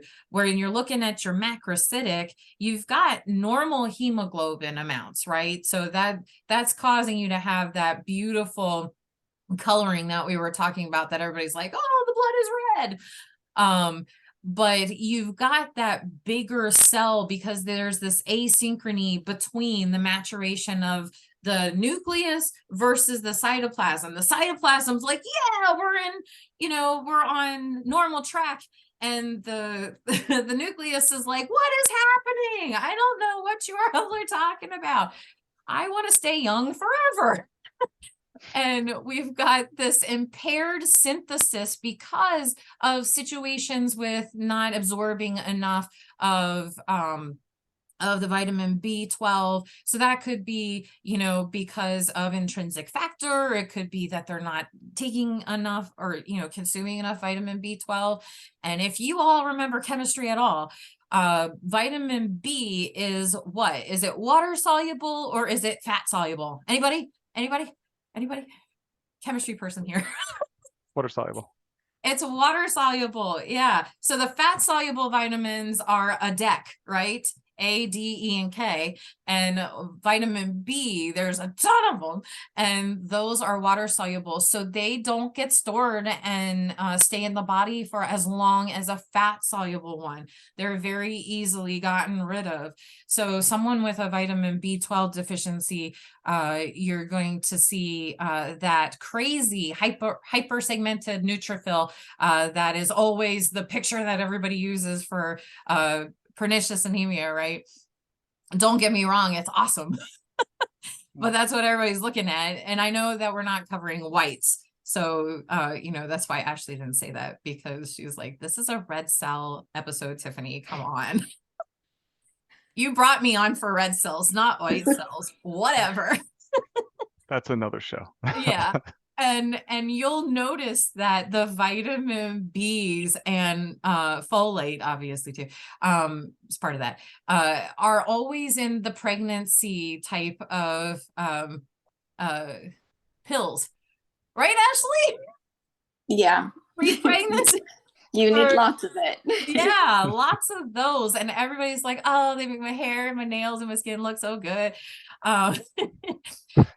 But it helps with the synthesis of DNA. So in order for your cells to come out looking great and spectacular, just like your skin, your nails, and your hair, you need to have that that DNA synthesis going correctly. And you know, when you have problems with that, you'll see that your DNA material is going to, and you know, the dividing part and everything, the mitotic spindle could stay in there because it's defective, right? So you're seeing, oh, the source of this problem is DNA synthesis. So obviously remnants may be presented in the cell somewhere, and it doesn't look normal that way. But then you get down to non-megaloblastic and its membrane changes, and you have this cholesterol. So again, chemistry back to talk with you. So chemistry is part of the cellular membrane to begin with, because it's a structural component. It helps to keep it in this nice strengthened kind of cell membrane, right? But our RBCs are not known for membrane strength, right? They're yogis, right, Ashley? That's my favorite part. Yeah. I always do these yoga moves and stuff in class when I'm talking about red cells. They're my favorite. This is my favorite type of cell. White cells, whatever. They're the divas, but the red cells never get talked about enough. So I like to hype them up. But when you have this abnormal concentration of cholesterol, you get rigidity of that cellular membrane, and then yoginess goes away. It's like after you hit over 35. You can't bend like you used to. And, you know, you used to be able to run a lot of miles. And now it's like, oh, it's so hard. Now you're making the teardrops come out. Yes, Thanks. we're crying because I just hit 40 and it's knocking on Aaron's Oh, doorstep. I'm right behind you. No, I'm not there yet. We're going to talk about Ashley. She's young and vibrant. You guys are still young. It's how you feel. We are. We're amazingly vibrant, but you know, Yeah. I sometimes feel like I've got an 80-year-old body. And that's how these red cells feel. These red cells feel the same way when they've got all this cholesterol. So you've got membranes not doing the flip bases, and the flipping and the flopping of that lipid bilayer is not happening like it's supposed to in order to best meet the needs of the cell itself to do its job within the tissues. So you get to see these in situations where you've got problem with increased cholesterol. And we know here that with chronic liver disease, the liver repackages, stores, reuses, and gets rid of, if unnecessary, level, you know, if levels are too high.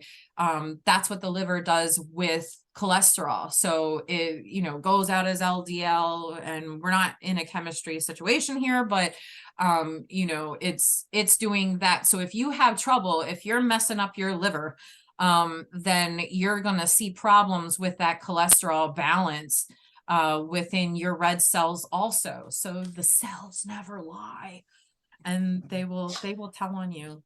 Those little stomatocytes and target cells are going to tell you what's going on. And as you know, Ashley was saying, stomatocytes, you have to have it happening for a while for you to really see that. Okay. So I just wanted to have some fun with you, Ashley. Oh yeah. If you want to jump in with the normal anemia. Take us home. Yeah. Okay, so your normocytic, normochromic, normal size, normal hemoglobin concentration. You're going to have the MCV between 80 to 100, normal size cell, normal hemoglobin content. These can be caused by premature destruction, hemolysis, due to extrinsic causes or intrinsic. So it can be an enzyme deficiency, hemoglobinopathies. One of the most common things that you're going to find in here is in this category is sickle cell anemia. Most of you are familiar with that. Wait. Huh? I got a picture. Yeah. Yeah. I thought this one was really cool because it's got all these different types of sickles, like pre-boat. Yeah, you have some oat ones. Yeah. Yeah. So, and then we've got a target and everything. And this one is a stomatocyte that has antennae. It doesn't know what it's doing. It looks like an alien. Well, I thought that was exciting, but nobody laughed. Okay, we're going back up here. It's just lost. Lost on this crowd. Having antennae. It's yelling for help. Find me. Spleen, take me out. I don't look right anymore. I'm not ready.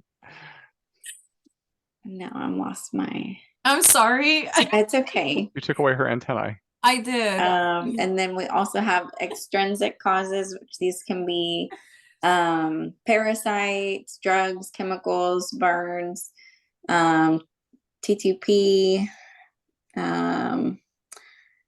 Yeah, so you're going to see increase in retic counts, basophilia, basophilic stippling, Pappenheimer bodies, all those inclusions in there. Howell Jolly bodies. I always want to say Holly Jolly, but I got it right because I read it from there. I normally call them Holly Jolly. Well, Aaron did earlier. Kind of happy. Yeah. It was like it seems like it should be Holly Jolly. It should. It just sounds happier. Yeah. You may have a dysmorphic RBC population. So you could see your RDW there. Change may have dimorphic RBC population leading to a normal MCV. Anisocytosis can occur, variation in your size. Sickle cells, hemoglobin C or SC crystals, those are not as common as a lot of other abnormals. I don't even know that I've actually seen a hemoglobin C under like real patient in my 8 years. Have you? No. You haven't? No, it was kind of really textbook, and that's pretty much. Yeah, I wanted to go back and touch on this real quick because MCV is meaning average, right? So you could have ones on varying ends of the spectrum, but when you add them together and divide, you know, when it's doing its calculation, it still makes it normal. So that's really important that you take a look at that because that could lead you down the wrong path if you don't, you know, student wise. Yeah, and that's why you're gonna see, would you agree, that's why you're gonna see that RDW sometimes be a little increased. Yeah. Because you do have that cell variation in size. Yeah. Which is what you said, but you know, you throw out different terms and students don't always know how they tie in and what they mean. Yeah. So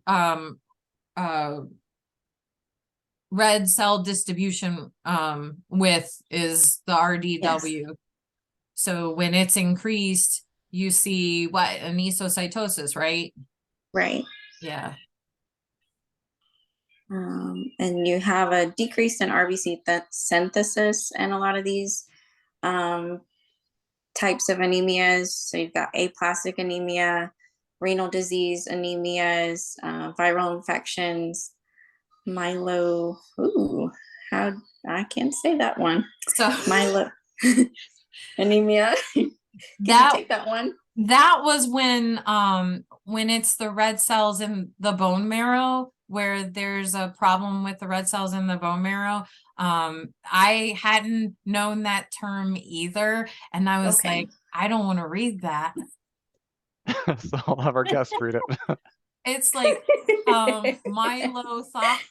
sick.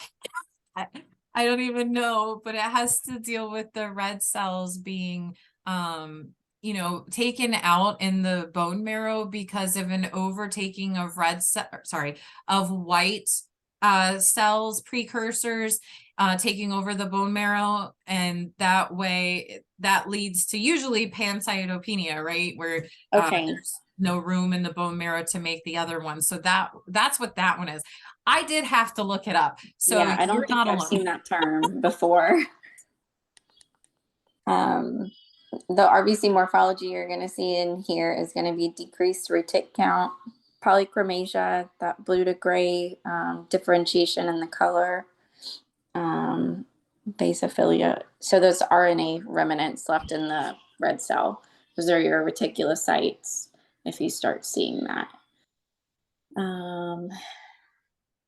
Uremia leads to echinocytes or burst cells in the peripheral.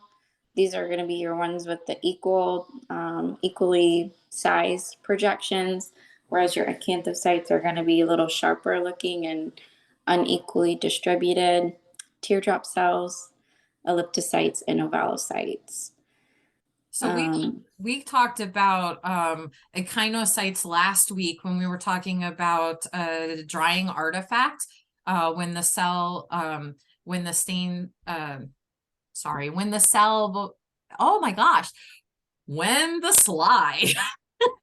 is drying too slowly, and you get this basically your evaporation of the cell, and you're getting that echinocyte situation happening. We talked about how you can see that in your analysis as well. But the teardrop cells we talked about last year with Carlo Ledesma, and it was insane, that conversation. So you could go back and watch that, but that's about the bone marrow too. The nucleus is being kicked out, and it's just kind of squeezed, and the membrane just stays that way, and it's just a problem with the bone marrow. So just like when we were talking about the bone marrows being taken over by other types of precursor cells, that could cause those teardrops as well. They're so sad. But if we want to see, so that's that drying artifact that we were talking about. You got those echinocytes here. You got your target cells. Would you say that one's macrocytic? Or which one? This one. Can you see where I'm pointing in the sickle cell picture? It looks like it could be on the larger end, but you've got a little bit of, well, quite a bit of variation in here. Oh yeah. And there's when no I'm small unsure. limbs. Yeah. When I'm unsure, I always try to find a limb. And there's nothing to compare it to in here. So you're kind of like SOL.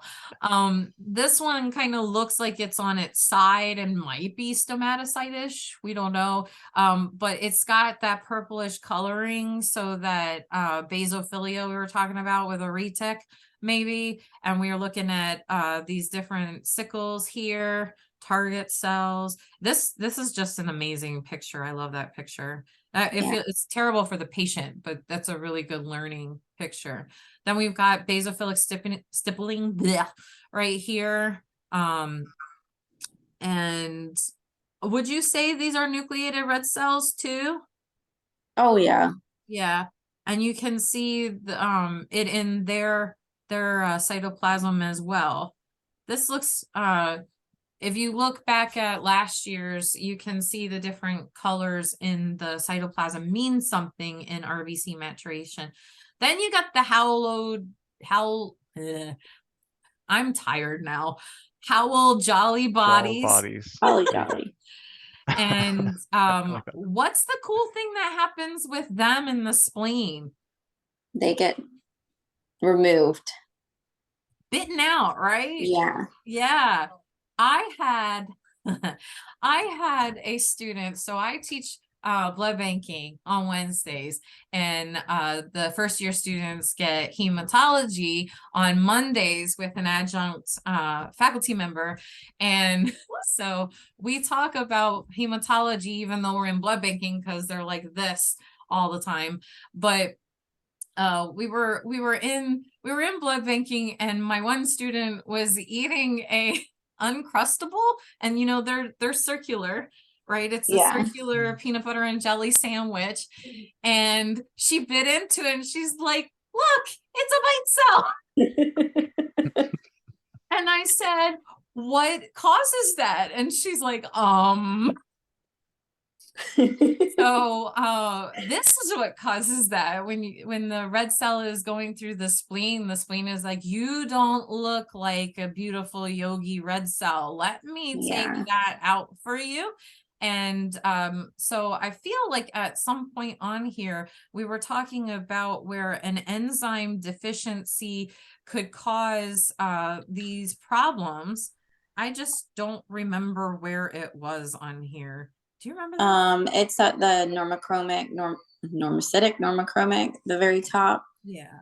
Okay. So under that extrinsic. enzyme Yeah. deficiencies would be like G6PD deficiency, right? And pyruvate kinase deficiency. Those are the two main deficiencies. There's another one. It's crazy to say it, so I'm not going to look stupid on the internet. But that one's less common. You don't need to know. Well, I mean, it would be great if you did know about it, but enzyme deficiencies will cause problems with your creation of the red cell as well. And so you end up seeing something like this where you've got that hemoglobin on the outside, the spleen takes it out because it's like, hey, you need to look better and do your job right, and then we get the shearing of the membrane like we talked about last year, because it's like the spit and polisher the spleen is, and we get spherocytes, spherocytosis, right? And it's because of an enzyme deficiency. So did you want to say anything special about any of these? No. Okay. So Rouleau can happen because of increased proteins within the blood, like immunoglobulins. So you might see this in Waldenstrom syndrome, where there's immunoglobulins that are produced, as well as I'm telling you, I'm getting super tired and hungry. Oh, Tiffany, I didn't even see you put your pointer on that when I said no. I didn't realize. I thought you were talking about the picture ones. No, multiple Sorry. myeloma is what I'm thinking. Yes. Okay. So it's because of increased protein that they stack on top of each other. Agglutination is more like there's an immune process happening as well, where there are immunoglobulins, but what's happening is they are attaching to the red cell membrane, because it might be, that you have hemolytic anemia, an immune hemolytic anemia about to happen. We see this, we want this to happen in blood banking when we're testing, if we're trying to identify an unexpected antibody. Honestly, we never want it to happen because that's a positive test and that means there's something wrong. Yeah. But that's why you see that agglutination. So this is what we were talking about last week when we said you could see that a positive DAT would show these microagglutinations macroscopically on the smear as well, if you had something like that happen. Then we have these inclusions, which we've already talked about, where you have your granules or Cabot ring, your DNA here, mitotic spindle here when the cell was dividing, got that remnant left over. She's very well covered, a good portion of these acanthocyte, schistocytes we may see with the coagulation issues. We're going to be talking about those next week. Get ready, get prepared. And then hypochromia is just graded here. And again, these are hand drawn. They're not what the cell will technically look like. So you can look at these pictures over here. Yep. All right. And that's the SC crystal she was talking about, and the C crystal, which we kind of focused on a little bit there. Aaron? And before we leave these, Ashley, as like someone that like a new student's approaching red blood cells, do you have any good like gems or take-home points to like like when you first started, how did you approach your red cells to make sure you were kind of calling them right? Do you have like things that have helped you along the way to identify Just some of these? really looking at your MCV, your RDW.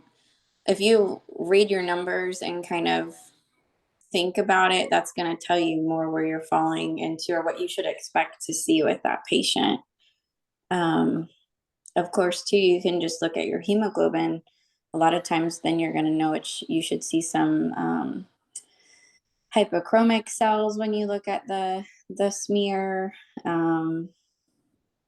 For me, I think the most helpful, things too, especially MCHC, that's going to clue you in. You might have an agglutination going on, where you've got to put it in a heat block or a bath to get it. Those are really cool when you get one that you can see on the outside of the tube where they're all stuck to the side of the tube. But really just think about your indices, and then don't feel like you have to call every little thing. You want to see it consistently throughout the smear. If you see one cell that looks like a schistocyte, but then you're not seeing it field to field to field, it could have just been smear preparation. It's not necessarily something you need to call. You want to make sure you're seeing it consistently throughout. And do you have a favorite red cell morphology? Like when you see them, you get excited? I love seeing sickle cells, but I hate seeing them for the patient because I know they're in pain. But they're just pretty, and it's like classic. Yeah, I would say that's my favorite. Very cool. Target cells too. When you get them all over the place, those are really pretty. I have a very short story. When I was a student in the MLS program for Halloween, I attached all these Target shopping bags to me, and I was like, look, I'm a thalassemia. All these Target cells. I'm such a nerd. That's okay. But it was the easiest one to do. It was like, I need a Halloween costume. Yeah, that's creative. Yeah, we were doing a contest in the lab, and I'm like, I need something quick and easy. Oh my gosh, Target bags. Don't put them over your head. The disclaimer out there. That's a good disclaimer to have. If there's a kid out there watching, do not ever put a plastic bag over your head, please. Safety first. Yeah, safety first. That's a bad thing.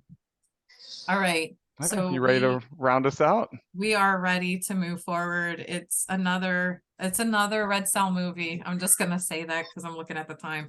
Sorry, Ashley. Oh, it's okay.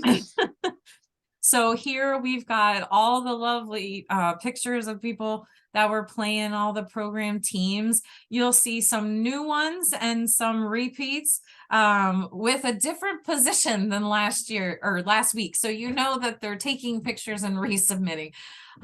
They are doing an awesome job. UT San Antonio are these guys right here. They really stand out. Look how big their program is. Wow. This is incredible. I would dream of seeing this. We can't even that's my dog. We can't even accommodate all these students in my program. But this is their first years and their second years. So something happened, moving over there if they started out right here. So Great job, everybody. I did send out, this made me laugh. I sent out an email last week or the beginning of this week to, help the program directors and faculty. And that was in the email. Oh yeah, no, I saw that. Yeah, and then they put it in their picture. It made me laugh so hard. I was like, get out of here. That's funny.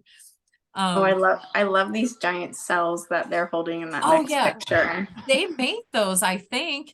And then right after Cell Bowl this week, there was a therapy dog that came in one of the programs. I know which programs these are, but I didn't write them down, so I don't want to misrepresent anybody.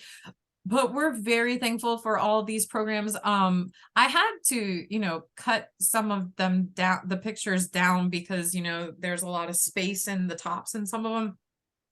Had I kept this one, is this VCU? I was about to say it. I was about to say it looks like it.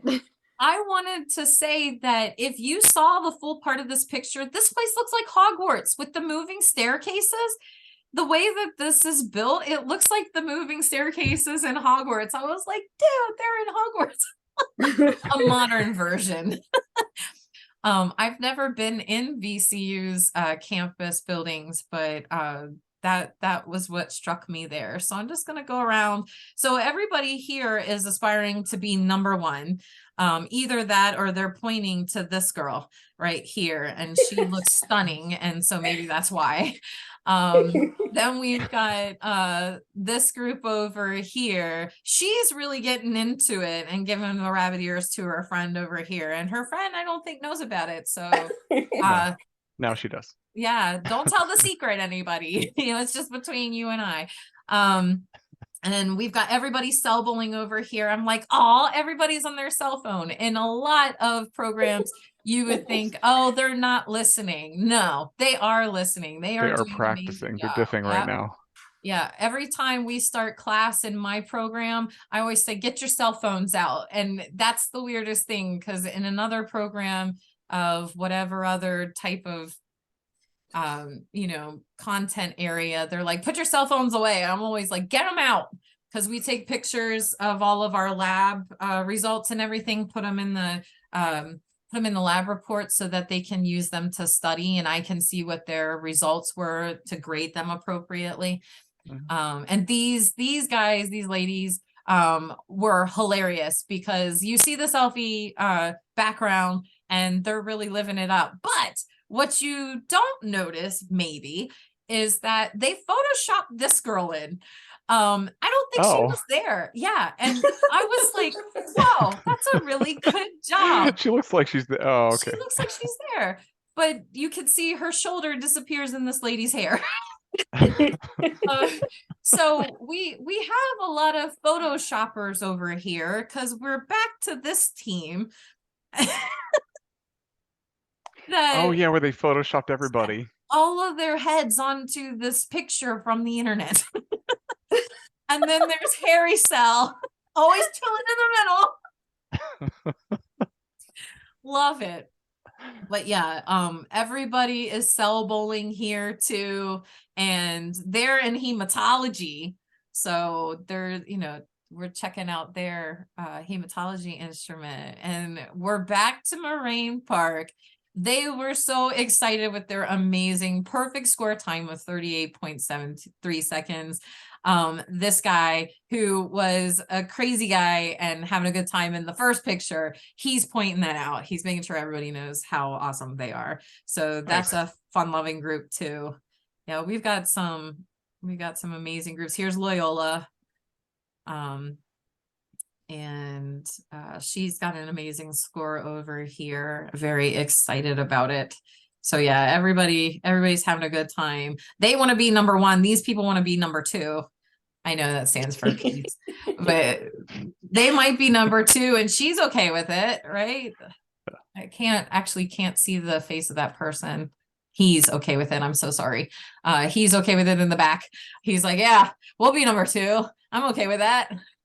I'm okay with it too. If we made it to the playoffs and Super Cell Bowl, that would be I'd be okay incredible. with it too. Yeah, I think everybody would. We could have like 22s in the in the cell bowl. That's okay. All right. So thank you all for your great involvement and for these beautiful and artistic pictures. I'm so proud of this.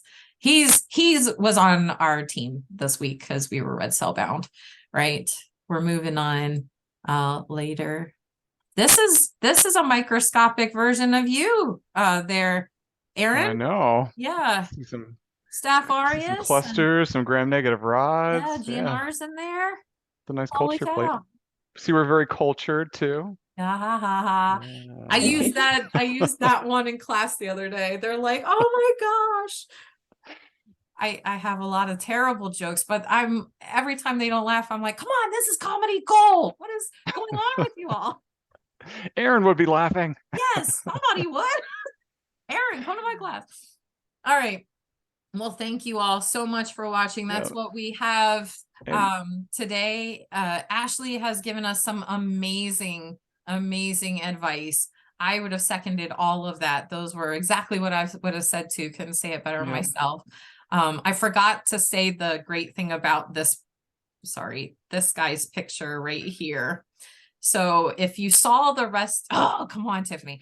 If you saw the rest of this picture, I can't get rid of it because it's so funny. But if you saw the rest of the picture, he's at dinner and everybody else is doing something. They might be cell bowling at dinner. I'm not sure, but he's got a selfie at dinner.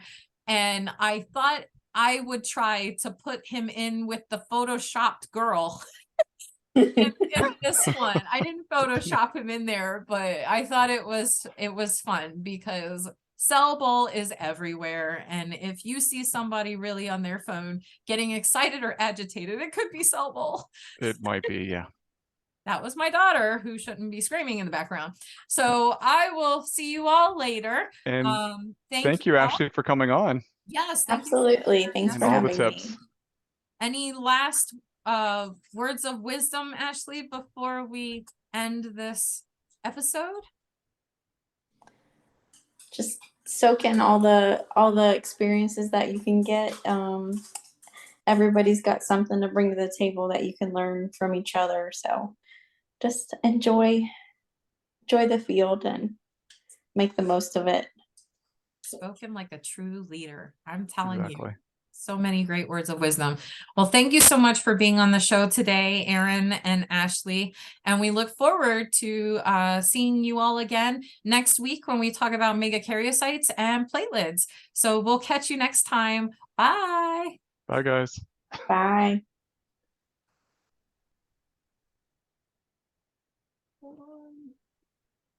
Oh my gosh. This is not